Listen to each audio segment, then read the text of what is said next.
Alors Toto Wolff, finalement, il n'exclut pas de revenir à l'ancien concept, si vraiment il est prouvé que l'autre ne marche pas. Ancien concept qui est selon lui beaucoup plus lent sur le papier. Je veux clarifier ce que j'ai dit à propos de notre concept sans ponton. Je n'écarte aucune possibilité, mais nous devons donner le bénéfice du doute à toutes ces personnes qui ont créé de superbes fins par le passé, et nous pensons que c'est la route à suivre. Mais s'il faut abandonner ce concept et revenir en arrière, nous le ferons. Ça serait clairement un aveu d'échec si c'était ça.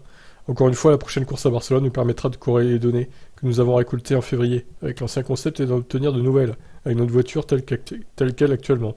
Je suis lassé de toujours répéter la même chose. Ah, merci de le dire, parce que nous on est lassé de lire toujours la même chose, effectivement. À savoir que nous devons récolter des données et faire des expériences. C'est notre situation actuellement. Mais c'est de la physique, pas de la magie. Je suis désolé pour ceux qui pensent que nous avons une baguette magique qui permet d'arriver sur un circuit et dire hop, ça marchera. C'est pas comme ça en F1. Et lorsqu'on lui demande si les Evo sont inspirés de Ferrari ou Red Bull, et il est clair sur ça, nous ne regardons pas la femme du voisin en se demandant si elle est mieux que la nôtre. Car ce que nous avons n'est pas si mal. En réalité, avant de décider de revenir à l'ancien concept, nous devons comprendre ce qui n'a pas marché sur celui-ci. Quels sont les bons côtés de ce concept? Quels sont ses défauts? Nous sommes les seuls à pouvoir répondre à cette question, mais je dirais qu'il nous faudra nous poser la question après Barcelone, une fois que nous aurons accès à la corrélation. C'est là qu'il faudra nous regarder dans la glace et nous demander: nous sommes-nous trompés ou pas?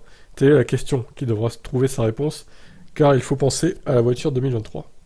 Le problème du rebond ne peut pas être reproduit sur le simulateur ou dans la soufflerie, mais Mercedes avait prévu des expériences ce week-end pour corréler certains travaux de modélisation effectués pour essayer de maîtriser le problème. Jusqu'à ce que ça soit réalisé, Wolff a déclaré que Mercedes naviguait un peu dans le brouillard.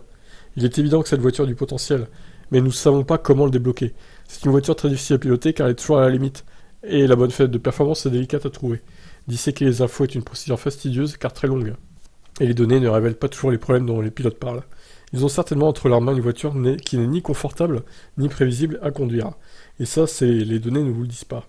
C'est la première fois que nous nous retrouvons dans une situation où il n'y a aucune corrélation entre ce que nous voyons à l'écran et le retour des pilotes. Tout ça rend la situation encore plus compliquée. Oui, c'est donc qu'il y avait un problème de conception dans cette voiture. C'est pas normal, désolé, qu'il n'y ait pas de corrélation entre ce que disent les pilotes et ce que disent les écrans. Il y a un défaut quelque part. Ils ont totalement raté cette voiture, il faut le dire, voilà, il faut l'avouer. Même Mercedes peut se tromper, voilà, ça arrive. Maintenant, voilà, Barcelone va être le tournant de la saison. Est-ce qu'ils vont garder ce concept ou est-ce qu'ils vont décider de revenir en arrière? Et là, du coup, niveau potentiel de performance, s'ils reviennent en arrière, je pense qu'il ne faudra pas s'attendre à des miracles. Bon, le suspense reste entier pour cette W13. Vous en pensez quoi? Ciao, ciao.